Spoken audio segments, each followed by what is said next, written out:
Imagine the most magnificent king Europe had ever seen. A man so beautiful, so charismatic, that foreign ambassadors literally swooned when he walked into a room.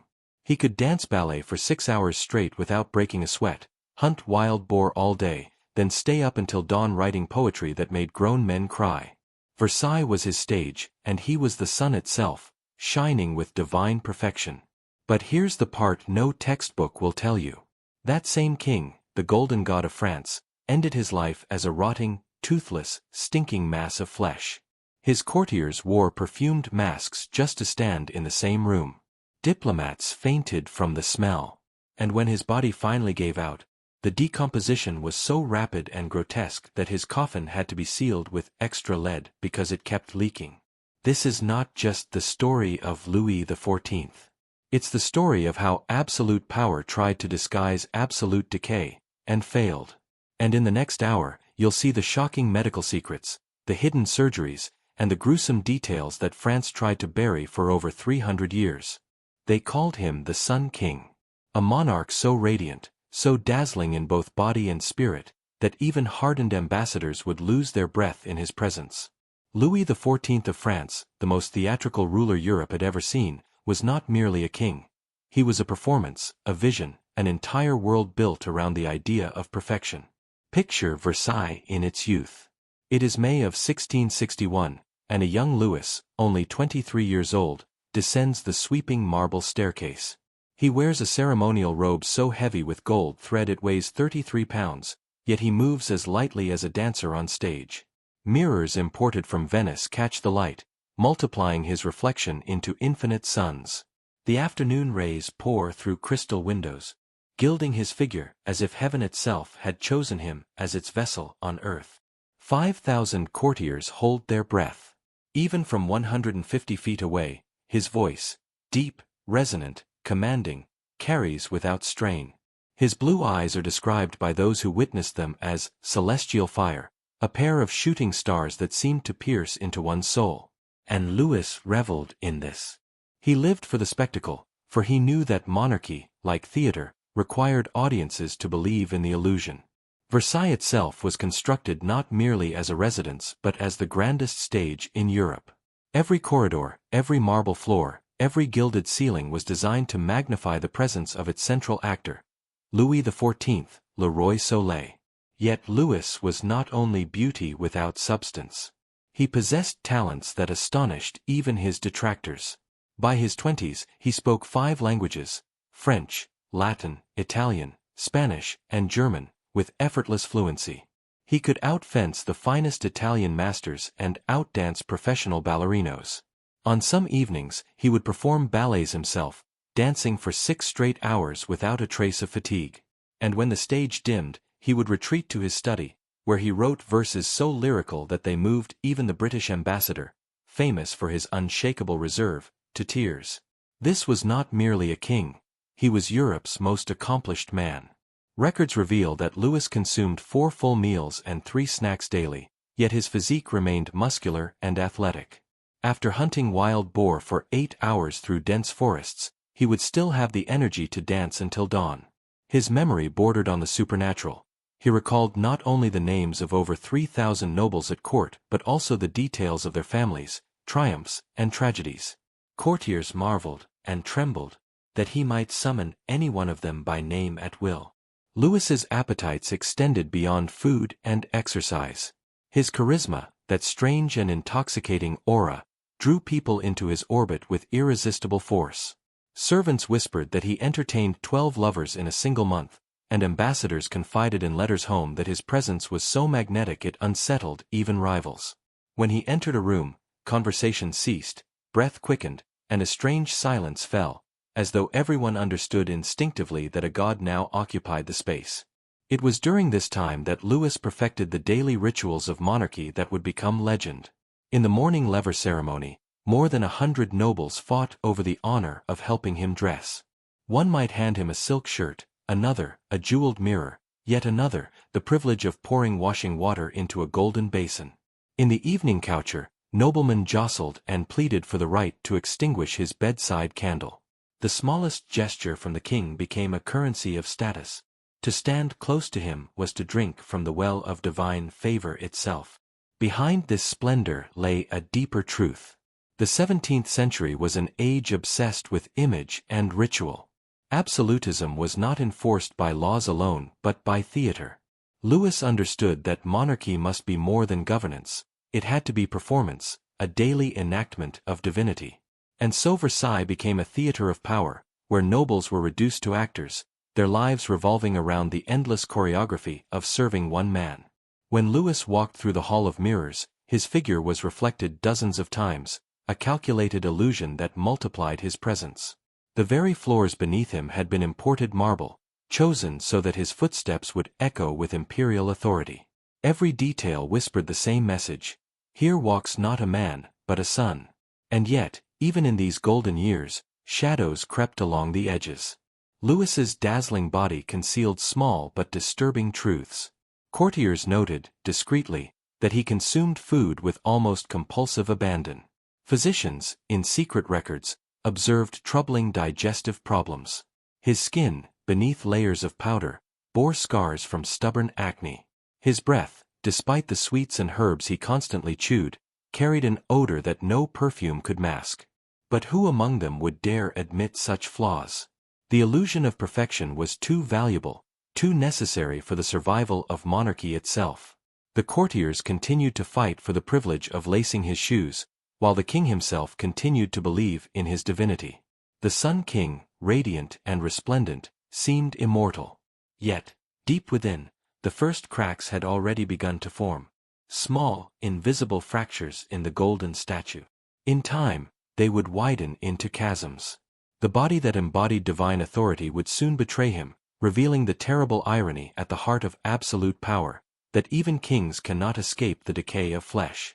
By the mid-1660s, Louis still dazzled Europe as the embodiment of divine monarchy. But beneath the layers of silk, jewels, and ceremonial choreography, his body was already showing signs of betrayal. What the courtiers and ambassadors saw was an untouchable god. What his private physicians recorded in hidden notes was something far less majestic. Louis suffered from chronic constipation, the kind so severe that enemas were required daily just to keep his body functioning. Not one or two, but sometimes 2 or 3 enemas in a single day, each administered in secret by physicians who dared not admit publicly that the most powerful man in Europe could not even relieve himself without assistance. Over the course of his reign, Louis would endure thousands of these humiliating procedures, ritualized, hidden, and reframed as medical necessity rather than weakness. His skin, beneath the powder and rouge that courtiers admired, was oily and scarred from acne that had plagued him since adolescence. His breath carried such a pungent odor that servants provided him with peppermint candies and spiced lozenges, desperate to conceal the stench before royal audiences. Yet none of these imperfections ever made it into the official portraiture, nor into the carefully crafted accounts of court poets. In the theater of Versailles, weakness was painted over, rewritten, and denied. Most startling of all was his refusal to bathe. To us, it may seem unimaginable. But in 17th-century Europe, bathing was considered dangerous. Physicians of the time believed that water opened the pores of the body, allowing disease and even evil spirits to enter. Cleanliness, in their minds, was achieved not through immersion in water, but through the ritual changing of linen garments. And so Louis, like many nobles of his age, limited his washing to face and hands. His entire body, according to records, may have been fully bathed only once or twice in his entire lifetime. Louis embraced this belief with conviction, insisting that his natural odor was a mark of masculinity, even divine authority. In his view, to wash away that scent was to strip away a part of his essence. What he did not realize was that this very decision would lay the foundation for the grotesque decay to come. It was in January 1686 that the hidden cracks finally broke open. Louis, now 47 years old and still ruling with absolute authority, summoned his personal physician, Dr. Guy Crescent Fagan. The complaint seemed minor enough at first, a small discomfort when sitting, an irritation near the rectum. Fagan, a man whose incompetence was already whispered about in court circles, dismissed it casually as hemorrhoids, an inconvenience, nothing more. But it was not hemorrhoids. It was the beginning of an anal fistula, a grotesque condition in which infection burrows deep inside, creating unnatural passages that leak pus and waste. Within a week, the irritation had become agony. By January 22nd, swelling the size of a walnut. By the 28th, bleeding so constant that Louis was forced to sit on soft cushions during state meetings. At first, courtiers ignored it. Versailles was built to conceal such things, to transform weakness into ritual. Yet soon, whispers spread of a strange odor that clung to the king's garments. By February, the situation could no longer be hidden. Pus and fecal matter drained continuously through an external opening. Imagine the horror for those around him. The most powerful man in Europe, the man whose natural scent had once intoxicated the court, now carried an odor so foul that even loyal attendants struggled not to gag in his presence. Ambassadors who had once fought for audiences found themselves quietly recoiling. And yet, Versailles was Versailles. The performance had to go on. Louis continued to rule, holding audiences, signing decrees, dancing the steps of monarchy as if nothing had changed. But every movement was now agony.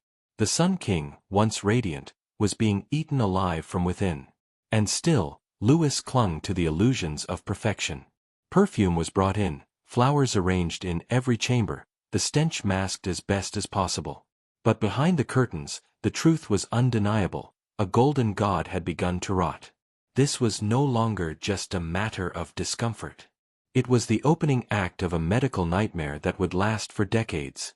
And when his physicians began their so-called treatments, the cure would prove far more torturous than the disease itself. When word spread through the palace that the king was suffering, Versailles braced itself. Not because anyone feared his death. Louis was still in his prime, only in his late 40s, but because illness in a monarch was not just a medical concern. It was a political earthquake. The Sun King could not be seen to falter. If his body betrayed weakness, so too would the image of France's divine monarchy. And so his physicians stepped forward, determined to transform agony into ritual and disease into spectacle. At the center of this theater of pain was Dr. Guy Crescent Fagan, the royal physician.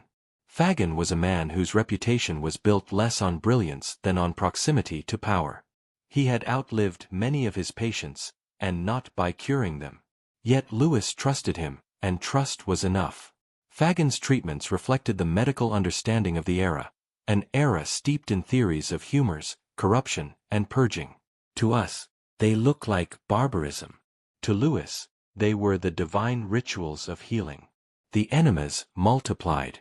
Freezing cold water enemas, sometimes administered several times in a single day. They were meant to flush the body of corrupted humors, to restore balance to the king's system. Over 6 months, Louis endured more than 2,000 of these humiliations, each one leaving him weaker, more inflamed, more desperate. When that failed, Fagan turned to cautery. Metal rods, heated until they glowed like embers, pressed directly into the king's flesh. The screams of Louis XIV, the man who once danced for 6 hours without tiring, could now be heard echoing through 3 floors of Versailles. Courtiers shuddered, yet none dared speak of the agony. For them, it was simply the sound of monarchy, an emperor at war with his own body. Bloodletting followed, the universal cure of the time.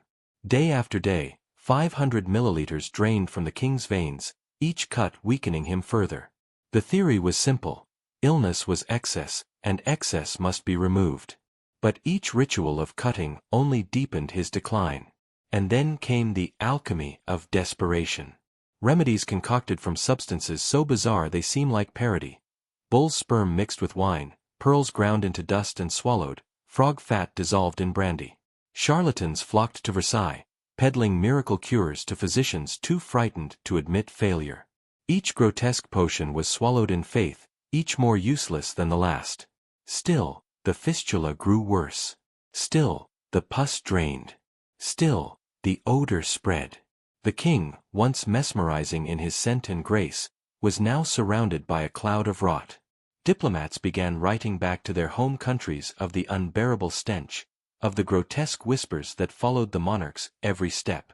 To admit it openly was treason, but in private correspondence, Louis was already becoming a figure of pity, even ridicule. Something radical had to be done. And that something was surgery. But surgery in the 17th century was not the sterile precision we imagine today. It was butchery. No anesthesia, no antiseptic, no scientific certainty, only steel, pain, and prayer. To cut open the most powerful man in Europe was to risk everything. The surgeon's life, the monarchy's stability, the very fiction of divine perfection. Enter Charles François Felix, the royal surgeon. Felix was no fool. He knew that failure meant death, not just for his king, but for himself. He understood that the only way to attempt the impossible was to prepare. And so he did, in the most chilling way possible. For months, Felix practiced the operation on the bodies of condemned prisoners and on those so desperate for royal favor that they volunteered their flesh. 75 men in total endured his blade, their suffering the rehearsal for what awaited the Sun King. He experimented with angles, cuts, and instruments until he designed a curved silver scalpel, crafted for one purpose: to slice into the most intimate, infected depths of Louis XIV's body.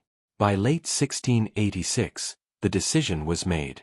Versailles was tense with anticipation. Would the operation restore the king's health, or kill him outright? Courtiers whispered prayers, physicians debated risks, and the air seemed thick with the knowledge that Europe's most radiant monarch was about to be subjected to an ordeal that might strip away not just his dignity, but his life. The Sun King, who once embodied divine perfection, now faced the prospect of being cut open like a common man, with nothing but a block of wood to bite down on. The stage was set for one of the most horrific medical spectacles in royal history. November 18, 1686. The Palace of Versailles stirred before dawn, but not with the usual elegance of ritual. Today, no gilded mirrors or crystal chandeliers could disguise what was about to happen. At 6 o'clock in the morning, under the cover of secrecy, a small group of physicians and attendants assembled in the king's private chambers. The Sun King, radiant god of Europe, would be cut open like any mortal man. There was no anesthesia, no pain relief. Only 4 trusted courtiers to pin down his arms and legs, and a block of wood placed between his teeth so he would not shatter them from the force of his own screams. Charles François Felix, the surgeon who had spent months practicing on prisoners and beggars, stepped forward with his instrument, a curved silver scalpel, designed for this single task. The room was heavy with the smell of incense and perfume, hastily prepared to mask the stench of infection that already seeped from the king's body. Outside, the palace went on with its daily ceremonies, blissfully ignorant of the screams that were about to echo through the gilded halls. The first cut sliced deep into the infected tract. The scalpel pierced skin and diseased flesh, and at once, a torrent of green-blue pus erupted, spraying across the silk bedclothes. The odor was so putrid that 2 assistants vomited on the spot, fleeing the chamber with handkerchiefs pressed to their mouths. Louis bit down so hard on the wooden block that it splintered. His cries, "Mon Dieu! Mon Dieu!" reverberated through the walls of Versailles. For 3 hours, the surgery continued. Blood spurted across the bed, soaking attendants as they worked frantically to contain the flow. Felix's hands trembled as he cut deeper, burning through tissue that had already turned black with decay. Chunks of gangrenous flesh were carved away, exposing bone beneath. Every incision sent fresh waves of agony ripping through the king's body. Courtiers later whispered that the screams could be heard 3 floors down, where servants prayed that the Sun King would survive the torture. At 9:15 a.m., the scalpel scraped against the tailbone. Louis convulsed, his body arching so violently that 6 men had to hold him down. He cried out "Mon Dieu!" again, but this time the voice was different, broken, ragged, the cry not of a king but of a man stripped bare by pain. And still it was not over. Felix's notes, hidden for centuries and rediscovered only in 2007, record the extraction of over 200 milliliters of pus, a stench, like rotting corpses, filling the chamber. The wound refused to close. Infection had burrowed too deep, spreading like fire beneath the skin. The surgery, brutal as it was, had failed to end the nightmare. Louis would undergo not 1, but 4 separate operations in the span of 3 weeks. On December 6th, a second surgery. December 8th, a third. December 10th, the final and most excruciating. 6 hours of conscious butchery, his body strapped down, his willpower the only shield against the knife. In total, the Sun King endured 15 hours of surgical torment, each cut a fresh reminder that even kings could bleed, scream, and suffer like peasants. The result was grotesque beyond imagination. The fistula could not be cured. Instead, a permanent opening remained, an anal wound that leaked pus and fecal matter for the rest of his life. The once intoxicating scent of the king's body, which courtiers once compared to musk and divinity, was now replaced by the constant stench of death. But Versailles was nothing if not theater. To the outside world, the surgery was declared a miracle. Pamphlets spread through Paris, praising the king's courage and Felix's genius. Poets wrote verses about the monarch who had endured suffering with divine fortitude. Paintings and tapestries celebrated the triumph of royal medicine. Behind the curtains, however, attendants gagged when they changed his garments. Perfumed masks became a necessity for courtiers who came near. The Sun King could no longer move as freely, no longer dance or hunt with the same vigor. He was alive, yes, but he had been transformed. The golden god of Europe had become something else entirely, a man bound to his own rotting body, desperate to maintain the illusion of divinity even as every step betrayed him. And Versailles itself would soon be transformed to cover the truth. For the palace that once radiated sunlight would now reek of rot, disguised only by rivers of perfume and oceans of flowers. By the spring of 1687, the Sun King had survived the scalpel. But survival was not victory. His body, stitched and cauterized, had been reshaped by the surgeries in ways no painter's brush could disguise. From that moment forward, Louis XIV carried with him a permanent wound, an open fistula that leaked pus and waste without end. He could never again be clean, never again be free from the constant seep of corruption. The young god of Europe was gone. In his place stood a monarch whose presence carried not only authority, but stench. Versailles became a palace of perfume. What had once been built to magnify glory now worked tirelessly to conceal decay. $2 million modern dollars worth of fragrances were spent each year to mask the odor of the king. Arabian ambergris, Indian sandalwood, roses from Bulgaria, rare flowers imported from Italy, all burned, distilled, and poured into the air.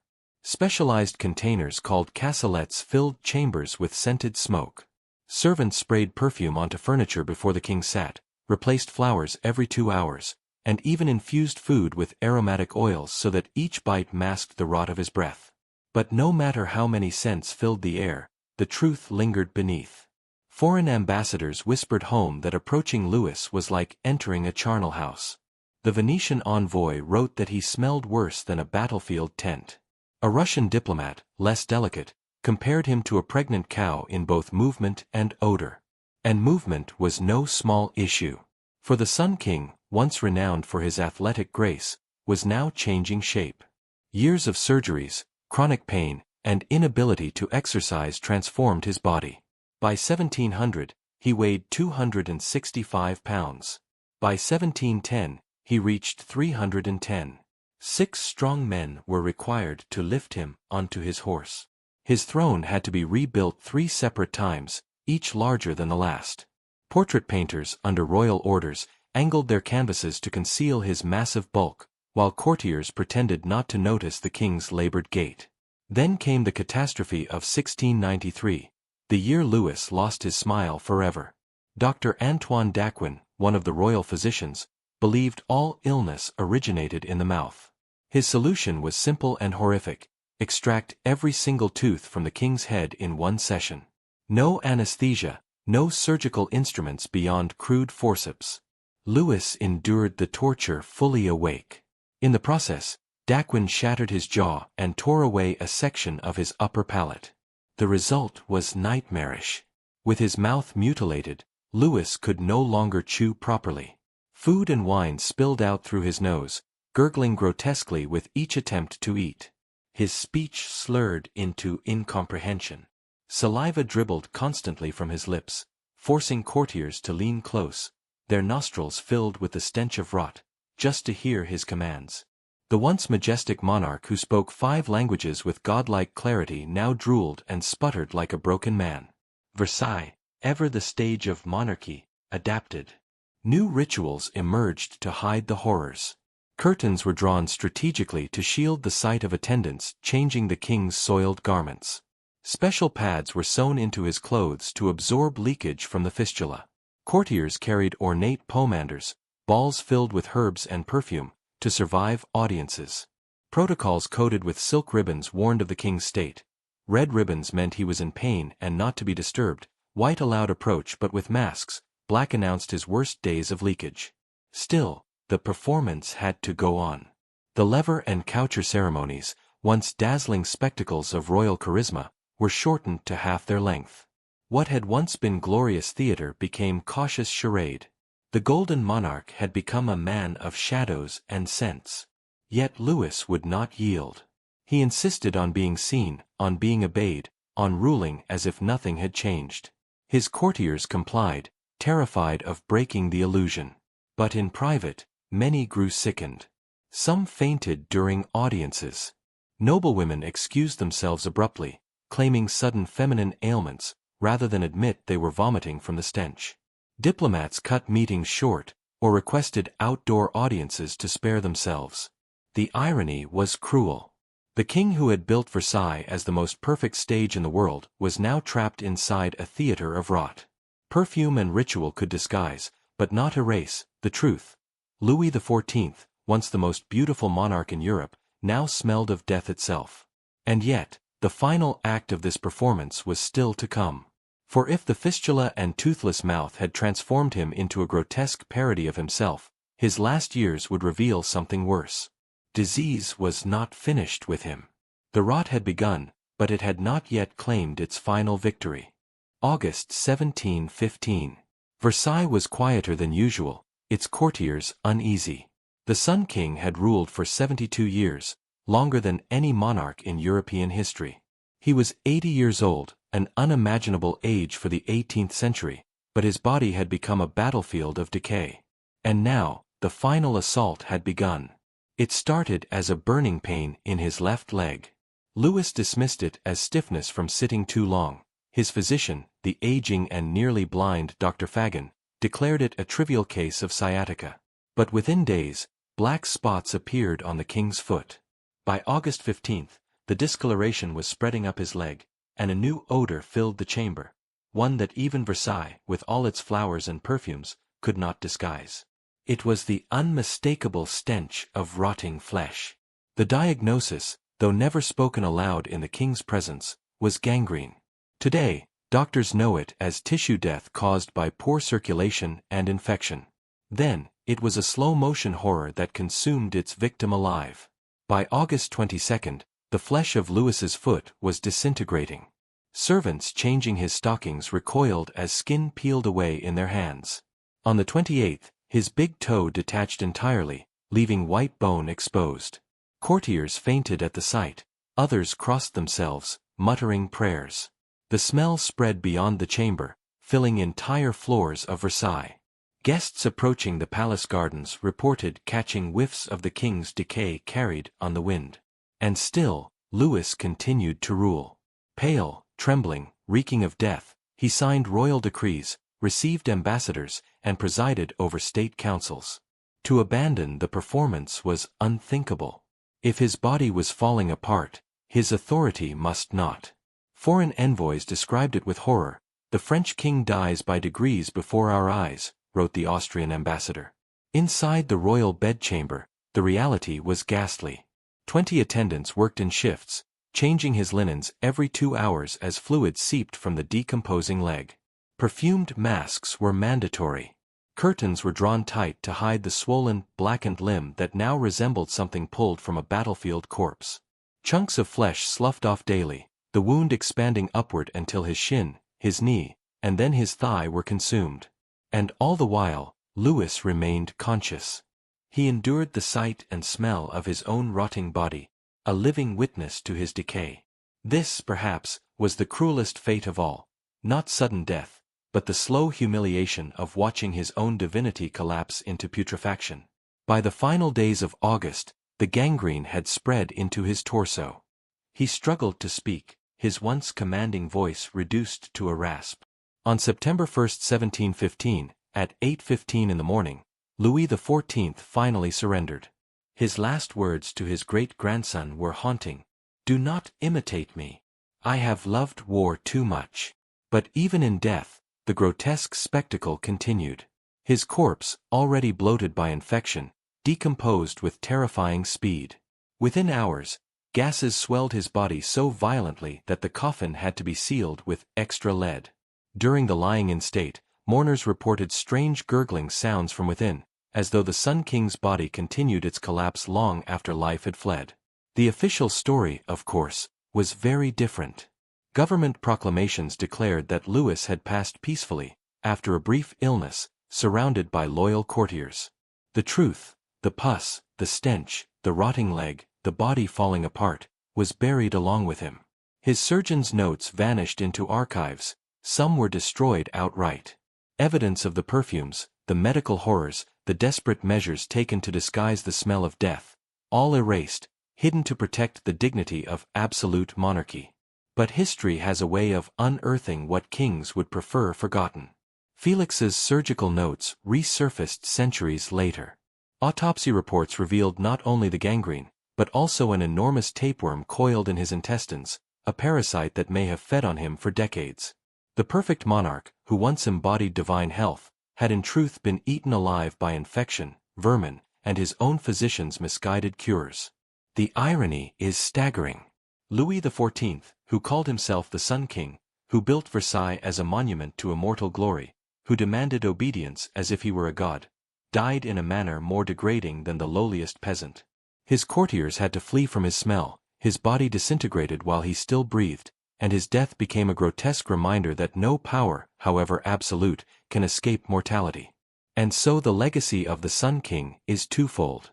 He remains the symbol of French grandeur, of art, theater, and empire. But he is also remembered as a man who rotted from within, his magnificence dissolving into pus and gangrene. Versailles was his stage, and death his final performance, a spectacle so grotesque that even centuries later, the smell of it lingers in history. If history's darkest truths captivate you, don't let this be the last story you hear. Subscribe now and join us as we uncover the secrets the past tried to hide.